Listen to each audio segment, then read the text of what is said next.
தமிழ் தமிழ் என கூறி மக்களை அரசு பண்டைய காலத்தில் வைத்திருப்பதாக தேமுதிகவை சேர்ந்த விஜயபிரபாகரன் குற்றம் சாட்டியுள்ளார். நீலகிரி மாவட்டம் தூதூர் மட்டம் பகுதியில் நடைபெற்ற கட்சி நிர்வாகியின் இல்ல திருமண விழாவில் பேசிய அவர், வேலைவாய்ப்பு கிடைக்க வேண்டும் என்றால் அனைத்து மொழிகளையும் கற்றுக்கொள்ள வேண்டும் என வலியுறுத்தினார்.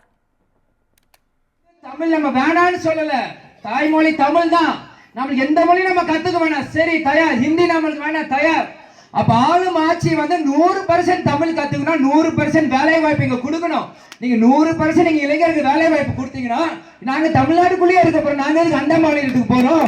நாங்க எதுக்கு குவைத்துக்கு போறோம், ஜப்பானுக்கு போறோம், துபாய்க்கு போறோம், பாம்பேக்கு போறோம்? நாங்க எதுக்கு மற்ற இடத்துக்கு போறோம்? 100% வேலை வாய்ப்பு தமிழர்கள் தமிழ்நாட்டுக்குள்ளேயே கிடைச்சா தமிழ் மட்டும் கத்துக்கிறோம், உணர்வோட தமிழ் வாழ்க்கை நாங்க வேலையை பார்க்க போறோம். நீங்க எல்லாருமே சிந்திக்கிறீங்க, நம்ம பழைய காலத்திலேயே வச்சுட்டு இருக்காங்க, அப்படியே வச்சு நம்மள அப்படியே காலி பண்ணி நினைக்கிறாங்க. நீங்கள் ஒவ்வொருத்தரும் சிந்திச்சால் நீங்க எல்லாமே மாறும்.